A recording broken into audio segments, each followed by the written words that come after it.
This is the Bottom Line Podcast presented by Anchor.fm, your home for sports and entertainment talk. I'm Jimmy Finizzi alongside Neil Villapiano. We hope you're doing well. As always, thank you so much for taking some time out of your day to take a listen. We really do appreciate it. Before we get started, you know the drill. Questions, opinions, Twitter and Instagram at BottomLineWMCX, and on Twitter at the NVP Show, and on Instagram at NVPQB11, hashtag Bottom Line. Voice message on Anchor, the app, or at Anchor.fm. And as always, if you like what you see on YouTube, please drop a like and a comment down below. It helps out tremendously. And please subscribe and hit the bell so you don't miss a single episode. And subscribe on all audio listening platforms as well. Just include Jimmy when searching for this podcast. Neil, first and foremost, how's everything with you, my dude? Everything's good now that I got a warm taste of coffee in my mouth. But no, I'm doing well. Obviously, it's been an exciting week for a lot of the teams that I'm a fan of right off the bat. Liverpool got a nice victory, a 2-0 victory over RB Leipzig in the round of 16 first leg in the Champions League. The Devils, for the first time in 16 days, had their first game, and they kicked your ass and your team's ass last night, 5-2. And you know what? I don't mean to cut you off, but deservedly so. The Rangers had no business being a part of that game, but I digress. Continue, please. So, but, obviously it didn't matter like who the Devils played. The fact that they were able to win after being away for 16 days and didn't really look that rusty anyway was a great thing. And then obviously, and we're going to be talking about this in just a few minutes, but the Brooklyn Nets coming back from down 24 points last night to the Phoenix Suns to win last night by 2 points. And it was the largest come from behind victory in Nets history. Actually, it's the second biggest comeback in Nets history in the last 25 years. So it was a big win. The Nets didn't have KD or Kyrie, and they get an emotional come from behind victory. And now they get to travel to La La Land to take on LeBron James and the Lakers on Thursday night. So I'm doing pretty well. Can't really complain that much. Well, I am happy for you, but like I said, as far as Devils Rangers, look, Devils clearly showed no signs of slowing down. I tweeted it out last night on social media, but look, I'm not going to go into a whole tangent. You already know my spiel about the problems with the New York Rangers. I'm not going to get into a whole tangent about that. I've said it one too many times. I am not getting into that again. But with all that being said, I digress. I'm glad you're doing well. Hope you're doing well out there too if you are watching. Also, pitchers and catchers are reporting today, so there's another thing to add on to that. So yes, baseball is back. Pitchers and catchers are this week. I cannot wait for the season to start. But although it's going to be fascinating to see how they handle COVID protocols this year, but I'm sure we'll discuss that in a future episode. But today's episode, listen, I feel bad for not giving the NBA as much love as we used to, because look, let's face it, the NFL has been king. It's been a lot of football related stuff the past couple months or so for this podcast, outside of some hockey talk and occasionally a little bit of baseball talk. But I feel bad for not giving the NBA as much love as it needs to, especially with the two local teams who are playing actually very, very well right now. And that would happen to be the Brooklyn Nets and the New York Knicks. Neil, since I'm a good egg, I'm going to start with your Brooklyn Nets first, since you mentioned the comeback win against the Phoenix Suns. So at the time of this recording, which is February 17th of 2021, the Brooklyn Nets currently sit as the second seed in the Eastern Conference at 18-12, only 2 games behind in the loss column behind the Philadelphia 76ers, who are in first place at 18-10. Like you mentioned before, Neil, they came back from 24 points down against a Phoenix Suns team who really has been red hot as of late. What were they on, like a 6-game? They were on a 6-game winning streak. They were looking to go 7-0 on their homestand, and all their games that they had won had been against Eastern Conference teams. So obviously they had a really good amount of success. And I will say this, and I'll speak as a Nets fan and being as passionate as I am. The Nets are terrible when they play a team below 500. They are god-awful. They play down to the level of competition. The teams that they should be beating, they usually don't beat for whatever reason. But when they play a team like Phoenix, like Golden State, like the Sacramento Kings, hell, even the Lakers coming up in a couple days. When they're over 500, especially multiple games over 500, the Nets usually come to play because they look at it and they say, well, this is a team that maybe down the road we may face, whether it's in the Eastern Conference or the Western Conference. What's really crazy to think about is this, and I'll kind of shift gears for just a moment. The Utah Jazz are arguably the most exciting team to watch in the NBA this year. I mean, just 5 losses, I think 23 or 24 victories. They've been absolutely smoking red hot fire, since the season began. And when the Nets played them, the Nets blew them out by something like 25 points. Now, obviously, this is a little bit of a different Jazz team than the last time they faced them. I would imagine that they would play them again, probably this time in Utah. And by the way, I don't mean to cut you off. I apologize, but Utah is 23-5. 23. How come nobody is talking about the way that they're playing right now? They're one of the best teams in basketball right now. I think it has a lot to do with, number one, is that the Jazz are a small market team.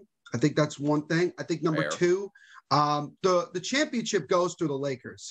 Even though obviously Anthony Davis is out for the next 2 to 3 weeks with somewhat of an Achilles injury or strain, the road still, you got to go, especially in the Western Conference. I think it goes through the Lakers. That's really what it is. And the Jazz have gone to the playoffs the last couple of years, but they've kind of faltered, whether in the first or second round. So really, it's kind of like, this is a really impressive start to the year for Utah, but can it last? Is this a team that's built to go long term? And I don't know. I think you'd have to wait and see how the season progresses and then go from there. But shifting back to the Nets. So they go into last night, they're playing the Phoenix Suns, who are led by obviously Devin Booker, DeAndre Ayton, CP3, Chris Paul. They have a pretty good mix of young talent and veteran leadership on that team. And, Monty Williams has done a really good job of coaching that Suns team. Hell, last year in the bubble, they went 8-0 and they missed the playoffs because they were just too far behind when the bubble season started. But for them to go undefeated, was really, really impressive. And I think Monty Williams should have gotten more recognition for Coach of the Year for the job that he did with that Phoenix Suns team. But they get some more veteran leadership in CP3, and he really, really balled out. I mean, CP3 is a bucket in crunch time. He is super clutch. He knows exactly when it's time to start, making buckets. And in that fourth quarter, he really, really was difficult. But in that first half of that game, the Nets looked like what I had kind of expected in a way. They didn't have KD, they didn't have Kyrie, and it felt like James Harden just had to carry the load. And, it looked like they were going to be going off to getting blown out. They were down by 21 at halftime. Yep. And I actually stayed up the entire game. And my brother, who I was watching the game with, he likes to say this all the time whenever the Nets are down by this much. He's always like, oh, here comes the comeback. And, 9 times out of 10, he's wrong for obvious reasons. But I do have to give him credit that he kind of stayed with it throughout the course of that game. And I don't know when exactly the comeback really kind of started where you can pinpoint a moment, but it was definitely like midway through the third quarter where the second squad, or as my brother called it, the meme squad, the guy likes of, Tyler Johnson, Shamit, a couple other guys that are escaping my head right now. Jeff Green, DeAndre Jordan. Well, not really Jordan, because Jordan didn't really play the second half. Chris Chiozza, guys like that. They started to come in and they were making shots and they were playing really good defense. And that was the thing that really stood out in the second half. Their defense came to play. And I had not seen the type of defense that they had played in quite some time. And obviously, James Harden had to take over somewhat, and he did. And you go down to a situation where you get a stop on defense, you're down by 1, you need a big bucket, and James Harden, without any hesitation, over Mikal Bridges, absolutely drills the three-point shot. It didn't hit off the rim and go in. It didn't hit off glass and go in. Nothing but net. Hit the twine and boom. And James Harden, that was a grown man's three-point shot. I mean, that was lethal. He is a bad man for many reasons. And I watched James Harden occasionally when he was in Houston, but now that he's on the Nets and I watch him on a nightly basis, I really love James Harden's game and what he has brought to the Brooklyn Nets. Me too. He is clutch. He's a great facilitator. I mean, he is arguably, other than Kevin Durant, the most important player on this Brooklyn Nets team. Those two guys will take the Nets as far as they want to take them. I mean, that's just what it is. And you look at how James Harden came up last night, and it was just one of those moments where he really kind of showcased, you know what? I deserve to be recognized as one of the best players in the NBA. And honestly, I think James Harden should be up for MVP. I think he should get some looks. I really do. Because I think that, and I get it, he's playing on a stacked, for the most part, a stacked Brooklyn Nets team, with Kevin Durant and Kyrie Irving. But last night, he didn't have KD. He didn't have Kyrie. He did that himself. We saw a lot of what the Houston Rockets James Harden was, where he had to kind of take over, and he did.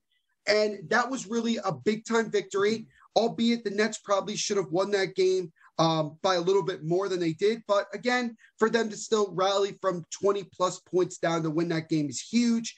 And I want to give credit also to Landry Shamet on that last possession against Devin Booker. He did jump. He played really good defense. Booker was trying to sell that he got fouled, even though it clearly was that he did not foul him. And that was a big play. And I've given a lot of crap to Landry Shamet over the last couple of weeks.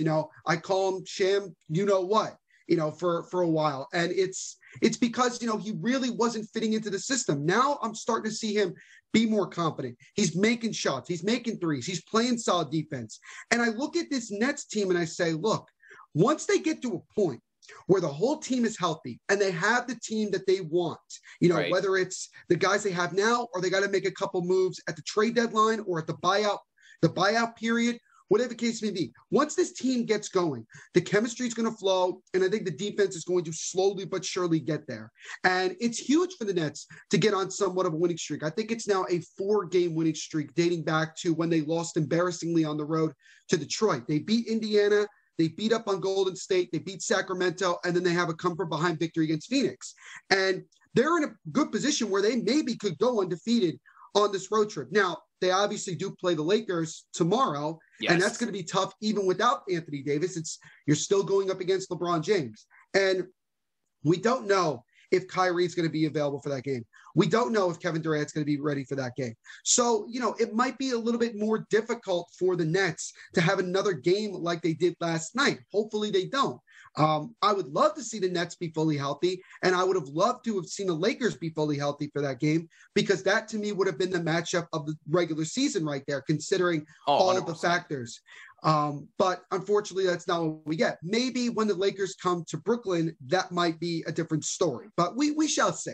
Right. But I'm just happy that the Nets had that victory last night. I would have had a lot more to say about the Nets in a more negative light had they lost last night.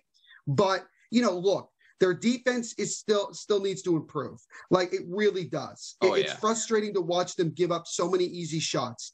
I was going to bring up, I don't mean to cut you off. I'm sorry, Neil, but I was actually going to bring up that point earlier, is that there are some games where, they don't want to play defense because their defense seems to be sporadic. One game they don't want to play defense. One game they look like the best defense in the NBA. So it's a little bit sporadic, but I would disagree with that wholeheartedly. I would disagree with that because let me explain. First of all, their defense is not sporadic. Their defense, for the most part, is non-existent. Because if you look at it, first of all, the Nets are ranked 25th in defensive efficiency, and they're 27th in overall defense. There is no defense on this team. Really, what they try to do, and really the game plan that they have, is that they go out there hoping that they make their shots. The guys, the likes of KD, Kyrie, Joe Harris, James Harden, they're hoping that those guys are making their shots, and they're hoping that they just, win a shootout, basically. And if they're not making their shots like they weren't in the first half, look what happens. They start getting blown out because their defense can't stop a nosebleed. Right. And they've tried to bring in a couple of guys to play some defense. Iman Shumpert, they brought in Norvell Powell, but they ended up cutting him to bring in Andre Robertson. We're hearing rumors about the Nets maybe going after someone like JaVale McGee or Andre Drummond, a big man to help out with DeAndre Jordan, because DeAndre Jordan is way past his prime and he is a defensive liability in so many different ways. And so the Nets basically, the system that they have is not working, and it frustrates me because I know this team can play defense, but they traded a lot of their defensive assets when they made the deal to get James Harden. But hopefully the Nets can start to turn that around. And they made some really good stops defensively last night, and that's a big thing. Right. But I would like to see the Nets play really good defense like that for all 4 quarters. Because if they do that, I will tell you this right now. If the Nets defense even gets into the teens when it comes to defensive efficiency and also defensive overall rating, this Nets team is impossible to beat because there is not enough defense on the other side to handle the triplets of, James Harden, Kyrie Irving, and Kevin Durant. There just isn't. Now, the Nets are going to have games where they're not making their shots and they're going to lose. I get that. I've seen it happen already this year. But if they fix their defense, that even with a poor shooting night, they still give themselves an opportunity to win these games. Yep. And I know that they're going to be amped up to play the Lakers tomorrow. I know that. And it's going to be a back and forth game because the Nets are going to want to prove to everybody in the NBA world that they are the team to beat in the Eastern Conference and possibly the team to beat in the NBA. So we'll see. But the biggest thing is they have to continue to improve defense and they have to continue to improve rebounding. If they fix those things, I'd be really hard pressed to not want to pick the Nets to win the NBA championship this year. I was also gonna go right into that because, like you said, the defense might be non-existent, but if they can improve that, because offensively we know what they can do. Offensively, they're virtually unstoppable. I say virtually because they could have a poor shooting if they make their shots, right? Yeah, if exactly. They make their shots. But like I said, offensively, virtually, who's stopping them, really? And especially with James Harden, the way he's playing right now, I mean, oh boy, watch out. I initially didn't think the Nets needed James Harden. I didn't think they needed him. But now that he's there, he's been proving a lot to me lately. Well, he's again, we all know why James Harden is there. He is Jimmy. A clutch player. We know why James Harden is on this team. It's because Kyrie Irving went AWOL several weeks ago because he just didn't feel like playing. If Kyrie doesn't do that, honestly, I don't see the Nets getting James Harden. And even if they still went out and got James Harden, they would have found a way to get him for a lot less than what they had to give up. Right. I'm not saying that they still wouldn't have had to give up 1 or 2 of their young players, but I think when you look at everything that the Nets gave up in a 3-team trade or 4-team trade, to make this work, I think that the Nets would have been okay with waiting to have the Rockets kind of panic and then just make a deal just to make a deal. And unfortunately, from the Nets standpoint, they had to make a deal because they did not trust, and they probably still don't trust Kyrie Irving that much because they just don't know when he could go absolutely AWOL mentally. So they got James Harden in the hope that even if Kyrie goes off on a tangent for whatever reason, they still have 2 superstars in James Harden and Kevin Durant. And they can still do a lot of damage with both of those guys on the court. Their chemistry is flawless because it goes back to their days in Oklahoma City. And like Harden said a couple weeks ago, those 2 guys are a lot more mature now than they were back then. They understand each other. They know what works. They know what doesn't. They know what it takes to try to go win a championship. Obviously, Harden hasn't won one yet, but KD has won one, has won a couple. Kyrie Irving's won one. They needed to give James Harden an opportunity to be on a team where he doesn't have to carry the load. And he talked about that prior to their game against Golden State when he spoke to Rachel Nichols from ESPN. He talked about how for many years in Houston, he felt like he had to carry the load and that the whole organization based their offensive game plan around James Harden and him scoring 40, 50, 60 points a night. But they weren't winning consistently and they weren't becoming a all-around championship team. Harden is on a team where he could be the 3rd option, and he's cool with that because, as Kyrie pointed out, James Harden is the point guard. He is a great facilitator. He has tremendous eyes. He knows where everybody is at all points, and he's averaging about 11 assists per game, which is more than anyone else in the NBA. And that's incredible to me. So he can set up KD. He can set up Kyrie to shoot 25, 30 shots a game while he's only shooting like 10 or 11 shots a game. Should I also bring up the fact that he had a triple-double in his first game as a net? He's had like 4 or 5 since he got here, which is more than any Exactly. That proves my point. Thank you. This is how that proves incredible my James point. Harden is. They didn't necessarily need him, but now that he's there, whew, my goodness. But look, here's the thing. The Nets have a long way to go. Right. Like I said, they still have to work on their defense, and then they have to get to the playoffs. Now, everybody talks about, it's a foregone conclusion that the Nets are going to make the playoffs. Look, as somebody who watched the Nets for many years and being a fan of the Nets, just making the playoffs was an accomplishment of itself. Like 2 years ago when the young Nets team of D'Angelo Russell, Jared Allen, Spencer Dinwiddie, Karis LeVert, Joe Harris, when those guys made the playoffs, it was miraculous. It really was. And, for them to win a playoff game was miraculous. Now, obviously, the Nets most likely will make the playoffs. It's a matter of where are they going to be when the seeding begins, because I'm worried about it. Because even at the 2 seed, they're probably going to play a team that's either at 500 or below 500. And that, to me, worries me that the Nets are not going to take them seriously. But the biggest thing for me is simply that, can other teams stay with the Nets in a 7-game series? I do not know. It's easy to catch a good team like that on a bad night or just, on just any night in general. I mean, we've seen the Lakers lose to some teams. I mean, hell, just last night, they nearly lost to the Minnesota Timberwolves, who are arguably the worst team in the NBA. Yep. So, I mean, it's possible. But in a 7-game series, I think the Nets would obviously be the favorites to win it. But I am always cautiously optimistic ever since becoming a Nets fan, because you never know when things are going to go wrong. You never know when things are just not going to go in your favor. And until I see the Nets, hoisting the O'Brien Trophy, as NBA champions, I'm not really here going to slam my fist on the table and say the Nets are the best team in the NBA. They're going to go win the championship, blah, blah, blah. If they get to the conference finals, I will be ecstatic. I mean, that's really what I look at. But we shall see. But again, they need to continue to work on defense, maybe get another guy or two in. They probably would have to cut somebody, maybe an Iman Shumpert.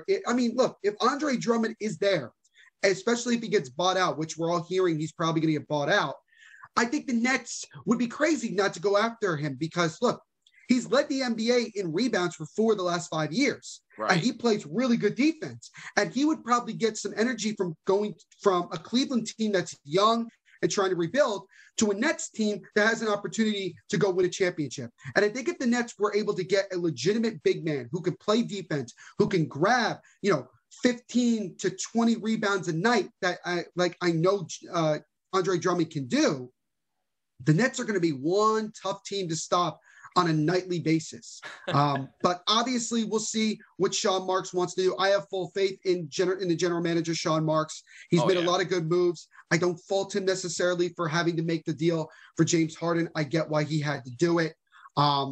But, we'll see what happens. But last night was a big victory, and we'll see if they're going to still be on an emotional high when they play the Lakers tomorrow night in Los Angeles. Yep, absolutely. And by the way, Sean Marks has done a fantastic job with the Brooklyn Nets ever since he's reinvented how you build a team, because, look, here's the thing. When he took over the Nets, they had no first-round picks. If we all remember, they made that ridiculous trade with Boston to get old, Paul Pierce, Kevin KG, Garnett and Paul Pierce, I remember. Old Jason Terry. And those draft picks ended up becoming, I think, Jaylen Brown and Jason Tatum.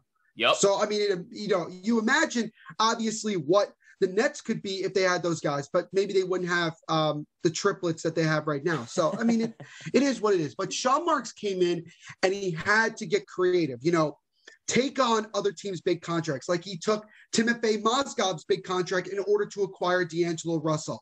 He flipped the pick to get Rondé Hollis-Jefferson. He flipped picks to get, Karis LeVert. He did a great job with his scouting team, particularly, guys like Tiago Splitter, to get the likes of Jared Allen and Rodion Kurucs, and guys like that. And they built their team that way. And for them to do it in that way without any first-round picks is a remarkable job by Sean Marks. Now, obviously, 95% of what he built has been taken away over the last couple of months. Right. But still, I feel confident that even if, this doesn't, fully work out, or in the next 2 or 3 years, the Nets gotta, they're moving on from those 3 guys, Sean Marks looks at it and probably goes, all right, well, I'm kind of back to where I was, when I first took over in Brooklyn, unless he's no longer there at that time. Who knows? But he could probably rebuild that team again if he does, if he does it the way that he was able to do it. But he reinvented how you build a team. He gave people another way to rebuild a team without having to have a multitude of first-round picks like Oklahoma City has right now. So, Sean Marks is a tremendous general manager, and I'm so fortunate that he's the general manager of the Brooklyn Nets. No, absolutely. He's done a tremendous job. Just one more tidbit here from the Nets and Suns game last night that I forgot to mention earlier. The Phoenix Suns did not even score a point in the final 2 minutes and 43 seconds of the fourth quarter. That is how dominant the Brooklyn Nets were during that 24-point comeback. So that just speaks in and of itself. And the Nets outscored the Suns 74 to, I believe, 45 in the second half. Yep. And by the way, their bench got 40 points off the bench. That also if that's says a consistent thing. Look, if that's a consistent thing down the stretch, like I said, that just makes this Nets team that much more tough to beat, because the Lakers have a deep team, like off the bench. And the Nets need to have that, as well as having a good big man, as well as having, decent defense. These things are somewhat correctable. It's just a matter of finding the right chemistry and finding the right time to make moves when you need to make them.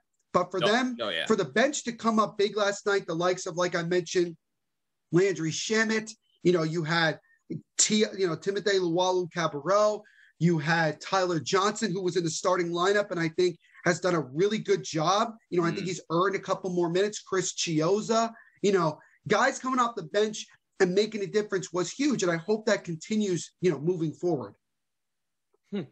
No, yeah, 100%. I got no arguments with that. But the bottom line with the Brooklyn Nets is that they are definitely one of the teams to watch out for. 18-12, like I said at the time of this recording, the second seed in the Eastern Conference. And if they can just improve on the things that Neil said, they definitely have a solid chance of not just making the conference final, but definitely a solid chance of going to the NBA finals. But we shall see. We're not automatically saying that's going to happen, but they do have a very, very solid chance. But that's the Brooklyn Nets. But now let's shift over to Madison Square Garden, because the New York Knicks are actually competitive. What? I mean, believe it. Where did this come from all of a sudden? All right, so let's just look at it this way right now.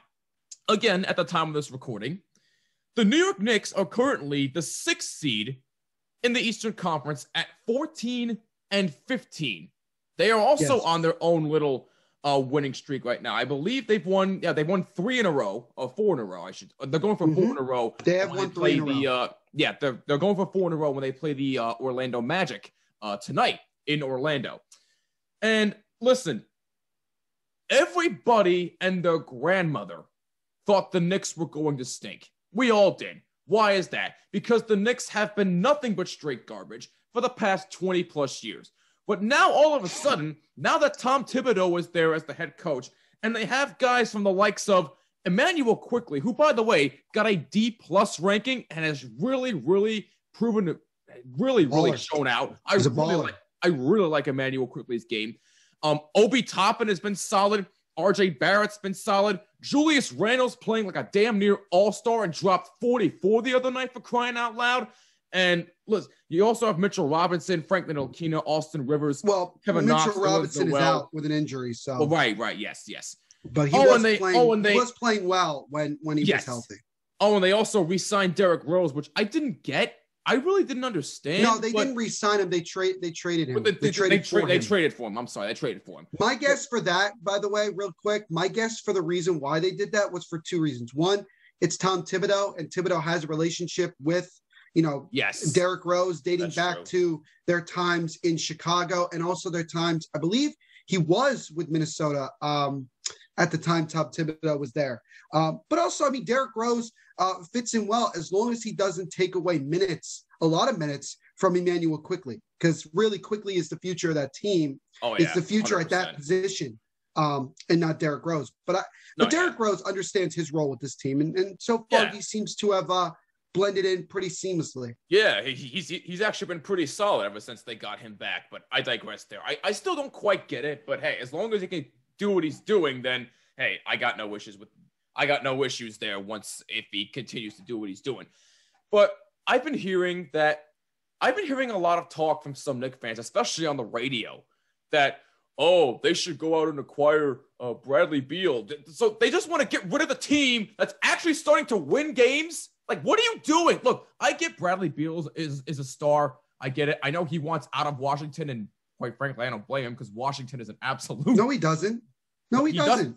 I thought I heard that he wants out. All right, let me say this about Bradley Beal, and this is really pissing me off. Here's the thing.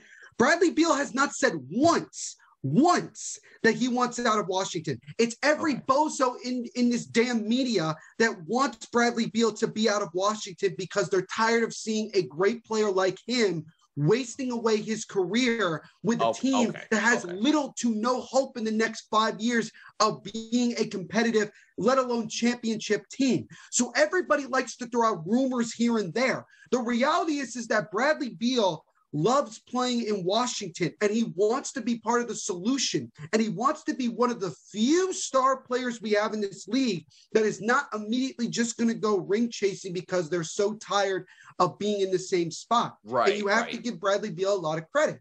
With the thing with the Knicks and the whole rumor mill and all that, look, first of all, it's James Dolan. You can never put anything past him. The minute that the Knicks show any sort of success, James Dolan already wants to then make big-time moves because he immediately assumes that the Knicks are now ready to compete for a championship. They're not. This is a young, exciting team with guys that understand their role, and they play hard because Tom Thibodeau's system is about playing hard. Oh, and by the way, they actually have a legitimate shot at making the playoffs? Well, hello. Come on. Why would you want to stop that? Well, Jimmy, to be fair, the Eastern Conference is hot garbage. It's not really that good anyway.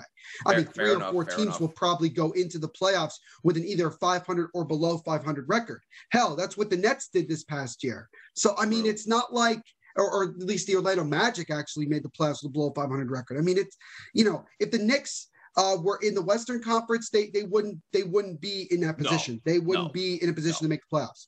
But I'm not going to take away anything from the Knicks because look, they're 14-15. They probably are going to end up being at 500 by the end of tonight when they play the Orlando Magic. And Tom Thibodeau, while he gives a lot of he gives a lot of minutes to these young players. Some people are worried that he's overdoing it, but that's just Tom Thibodeau's system. That's just who he is. And I think that it's actually good in a way because it gives these young players a lot of experience. It gives them a chance to understand how they need to perform in NBA games. And I think and look, it's clearly been working through 29 games that they're 14-15 and they are in a good position to make the playoffs. And I think that would be great. Because Knicks fans deserve that. Knicks fans deserve this team to give them some amount of hope. And look, obviously the year before, they were trying to go out and get KD and Kyrie. That never got close to happening. No. And they ended up signing all these other dudes to 1 or 2 year contracts. And it was just an abysmal season. They didn't even get Zion Williamson when they were trying to in the NBA draft lottery. They ended up getting RJ Barrett. This year, they get Obi Toppin, who's been an exceptional player when he's healthy. And all in all, with the Knicks, they should not be thinking about getting a star unless there is somebody in the free agent market. Because if there's somebody in the free agent market, and the Knicks certainly have a lot of cap space since a lot of their players are young and are on rookie deals, true. Going after someone like Bradley Beal makes little to no sense because you probably have to give up the likes of RJ Barrett or Obi Toppin or somebody like that. And even then, it's not enough. Or possibly Julius Randle. Okay, well, the Knicks are already thinking about moving on from him anyway, which I've said before. The thing with Julius Randle is that I get it. I get why making a trade, trading him away, especially at this deadline, makes a lot of sense because you could get a really good amount of, assets for him, considering how well he's been playing and how valuable he could be to a championship team. But if I'm the Knicks, I would give him a contract extension and say, look, you are going to be part of this team rebuilding. You are clearly taking the bull by the horns, and you are performing, and you are in the best shape of your career. And we believe in you. And this team, the biggest reason that they are 14-15 is because of someone like Julius Randle. Yep. This is a known fact. And I get why you want to trade him. It makes sense. But at the same time, it also makes sense to keep him because you have a lot of young players that are feeding off of a guy like Julius Randle. If you just give him away, if you trade him away, there goes that chemistry. And now all of a sudden these other players have to continue to try to, move forward. And you can't take away that type of excitement. It's been a lot of fun to watch Julius Randle play. And he deserves to perform at this level. So, well, look, the Knicks, they need to continue to, quote unquote, trust what they're doing, believe in their rebuilding, and continue to move forward from there. And if they do that, eventually a big name player, a star player or two will show up that the Knicks will be in perfect position to do so. If they follow it like the Nets did for several years and how they built their team, eventually they get attracted by big name players. I don't know who those big name players are. I don't know what the future holds, but the Knicks got to continue to go forward in this direction they're having because it's fun basketball. There's very little to no expectations for the Knicks to even make the playoffs, and they're 14-15, and they're probably going to be 500 by the time this episode comes out, maybe, or by the end of this week they might be over 500. Who knows? But this is and also, let's talk about this real quick. The Knicks have statistically the best defense in the National Basketball Association. Yes. They're second defensively. They're the second best defense in the entire NBA. They're second best defense overall, and they're first in defensive efficiency. Yep. That is tremendous. And that is a big reason why the Knicks have been able to win games. They're a tough team to face. They are aggravating to a lot of teams. They can go out and compete with any of these teams. Yep. And it's great for Knicks fans because they have a team that just likes to compete on a game-to-game basis and goes out there and plays with a lot of passion, and they're not worried about dealing with all the fans. I'd be curious to know what Madison Square Garden would be like if there were fans there, which obviously that will change in the very near future because obviously Governor Cuomo I think they're is supposed to have fans back there this upcoming Tuesday, the 23rd. The 23rd, I believe the 23rd was the first day. Yes. But who do they play that day? We'll see. We'll see how the Knicks continue to progress. I like how they're playing. They have a lot of likable players, not like Reggie Bullock, though. He's not very likable at all. Yeah, outside of him. Alfred Payton, no, not really. But they have a lot of young, likable players. And I like Tom Thibodeau. I like his coaching style. I like what he's been able to do with this Knicks team. And really, it's going to continue to be a lot of fun to see this Knicks team compete because at the end of the day, that's what Knicks fans like to see. This is a competitive team that gives themselves more than a good opportunity to possibly go and make the playoffs this year. And, who knows, Jimmy? For all we know, the Knicks might be playing the Nets in the first round of the playoffs this year. And to be honest with you, that would be a very, very back and forth series, in my opinion. Oh yeah, how tremendous would that be? A first round series against the Nets. That would get ratings for sure. That would get ratings. But I believe also somebody sent you a question about the Knicks on Instagram last night. I believe I was told. Oh, I actually didn't get a chance to look. I'll look that up in a few short moments. But look, I get it. Look, this Knicks team is actually fun to watch for the first time in 25 years. Why would you want to screw up that chemistry? I wouldn't go back 25 years. I mean, they did have Melo and all those guys that made the playoffs, 6-7 years ago, and that was exciting to watch. Yeah. So, it's not like it's been that long. Yeah. You do make a fair point there. And actually, yes, you're right. We do have a question here on Instagram about the Knicks. It actually comes from our guy, Steve Durso. And he actually asked this question. Should Emmanuel Quickley and Rose start for the New York Knicks? I know they're coming off the bench right now, but he's asking if they should start because they have blossomed together. Actually, it's actually a fair question, Steve, because if their chemistry keeps up like this, why wouldn't you add them in a starting line? But the question is, who do you take out? Because if I'm remembering correctly, I think their starting five is Julius Randle, obviously. I believe RJ Barrett. Alfred Payton. Okay. Swap him out for Emmanuel quickly. Swap him out for quickly. Look, and then for Rose, I really don't know you take out for Rose. This is the tough part because look, your starting five right now is Alfred Payton. Then you have RJ Barrett. Then you have Julius Randle. You have Reggie Bullock. God help us all. And you had Mitchell Robinson. I think Nerlens Noel or Taj Gibson might be starting right now because Mitchell Robinson is hurt. All right, if that's the case, if I were the Knicks, the two guys I'm taking out straight up, and every Knicks fan would agree with me, is Alfred Payton and Reggie Bullock. Thank you. Take them out of this damn lineup. And here's what you do.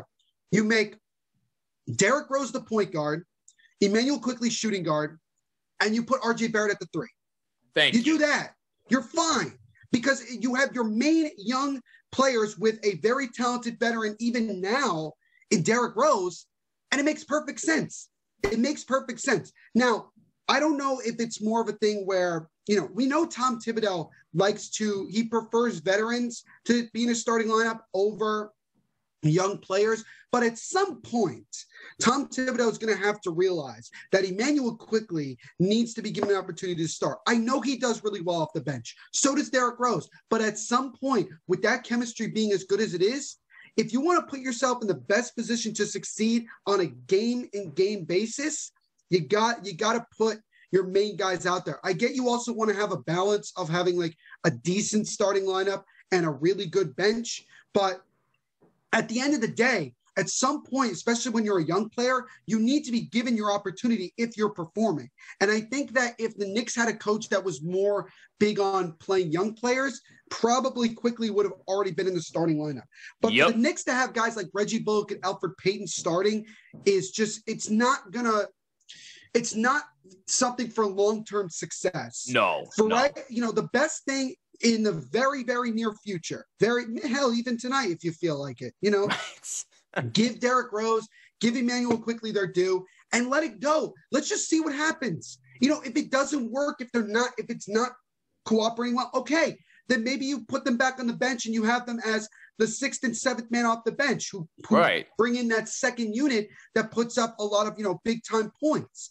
But you need to give these guys an opportunity. So I would say that you got to give Quickley an opportunity. He's really done well. Look at, Quickley is averaging about 19 minutes a game. He should get up to at least 25 to 28, in my opinion. 100% with you. 12 and a half points per game. And he's getting about, 2 rebounds and 2 assists. So, obviously, he's a very raw prospect, but he's still a very, very good player. And the reason why I wouldn't put him at the 1 is because he's not much of a distributor. He's much better when it comes to going off the ball and being put in a position off the screen to take jump shots. He's really good at that. Derrick Rose, at this point in his career, is much better at being a facilitator. You need him to be the focal point of the offense, the guy who runs the show, the quarterback.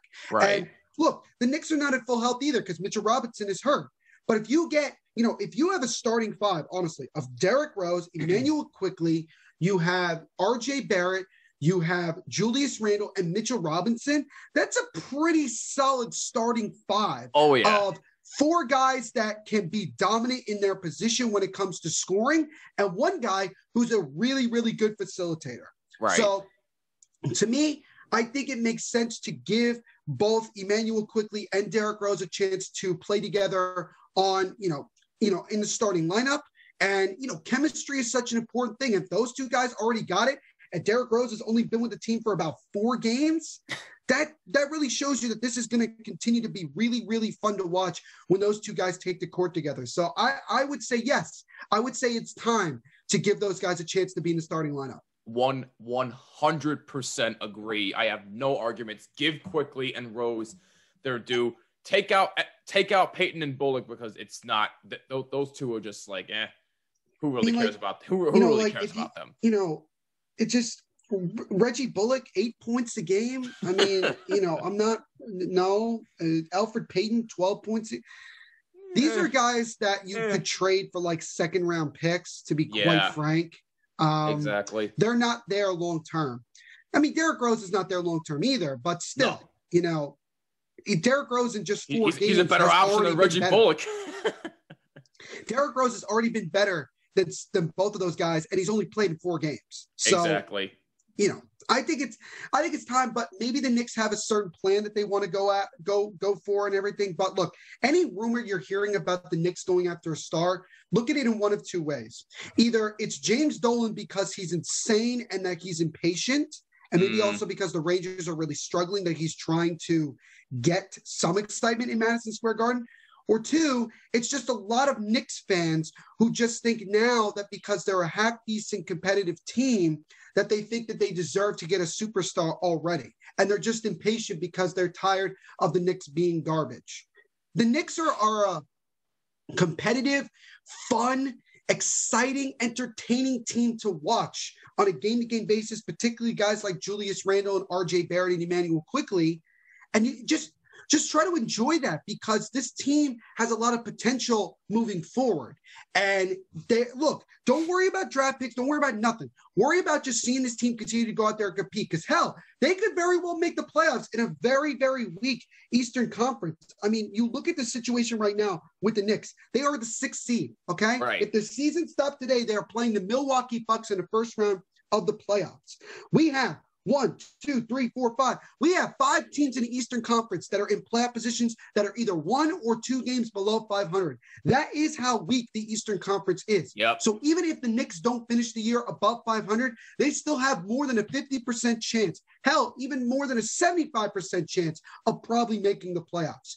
But obviously, you don't want to get ahead of yourself, because things could really fall apart in the very, very near future. But still, the Knicks are an exciting team to watch. They're entertaining. And if they make the playoffs, they deserve to be in the playoffs, regardless of the fact that the Eastern Conference is hot, stinking garbage.